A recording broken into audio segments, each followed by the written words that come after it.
We're in Dublin, Ireland, where I am going to show you that it is possible to have fun without spending all your euro. So let's dive into 10 free or close to it things to do in this Irish capital.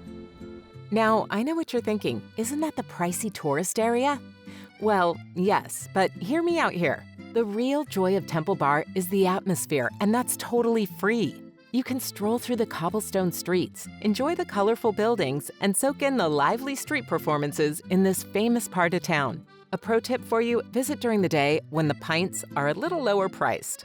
Number 2, a great way to get your bearings and some local insight when you arrive in Dublin is to join Sandeman's free walking tour. It's usually 2 or 3 hours long, and it's led by guides who are passionate, knowledgeable, and hilarious. You'll visit major sites like Dublin Castle and Trinity College. And while it is technically free, tipping is always appreciated. Recommended tip is 10 to 15 euro per person, which in my opinion is totally worth it. My pro tip here, make sure you wear good walking shoes.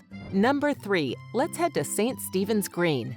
This 22-acre park is Dublin's green oasis since the 1600s. You can pack a picnic, feed the ducks, or just people watch. In the summer, you might even catch a free lunchtime concert. It's like Dublin's version of Central Park, but with more shades of green than you can possibly count. Oh, and it's surrounded by Georgian architecture rather than high-rise buildings. History buffs, this one's for you. The National Museum of Ireland is completely free. From ancient Celtic gold to Viking artifacts, it's a journey through Ireland's rich past. My favorite exhibit, the Kinship and Sacrifice Collection. Let's just say it gives new meaning to the phrase bog standard. Forget dusty bookshelves. The Chester Beatty Library is more like Indiana Jones' personal collection. The Lonely Planet Guidebook calls it one of the best museums in all of Europe. This place is like a time machine and a teleporter rolled into one. One minute you're deciphering ancient Egyptian love spells, and the next you're marveling at vivid Japanese artwork. And the best part, it's all free, and there's plenty to see for kids and teens as well. Pro tip here, check out their rooftop garden for a great view of Dublin Castle. Oh, and did I mention they have a fantastic cafe? Trust me, this is one library you don't want to leave. Next up is Phoenix Park, one of the largest enclosed public parks in any European capital. It was originally formed to be the Royal Hunting Park in the 1600s, then it opened to the public in 1747, and now it's open 24 hours a day, 7 days a week, all year round. You can spot wild deer, check out the President's house, from afar of course, and if you're lucky, you might catch a free event or a concert. It's a slice of countryside right in the heart of the city. Next up is Trinity College, Ireland's highest-ranked university. If you missed it on the free walking tour, you have to go on your own and visit the gorgeous university grounds. While seeing the Book of Kells will cost you, wandering around is completely free. You can walk in the footsteps of Oscar Wilde and Bram Stoker, admire the stunning architecture, and pretend you're in a Harry Potter movie. Just don't try and enroll. That part, definitely not free. If you're up for a bit of adventure, take the DART train to Howth for a stunning cliff walk along Dublin's most spectacular coastline. The train leaves every half hour throughout the day and takes about 25 minutes to get there. It'll take you about 2 hours to complete, and the views along the way of Dublin Bay are breathtaking.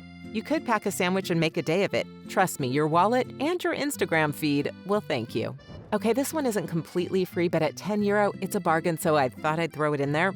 The Little Museum of Dublin offers a quirky, personal look at the city's history.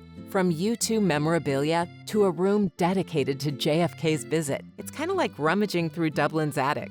If you've got any extra euro to spend, you might want to choose from one of the really fun tours like the official Walk of Shame. It apparently boasts 60 hilarious minutes and hundreds of dark secrets. But it's the enthusiastic guides that really make this stop worth every cent. Last but not least, coming in at the low price of free, that's if you can stick to window shopping, is a stroll down Grafton Street. This is the main shopping street in Dublin, and it's lined with fun brand-name shops and trendy stops. You'll find live street entertainment, lots of authentic Irish pubs, an array of dining options, and probably every other tourist in Dublin.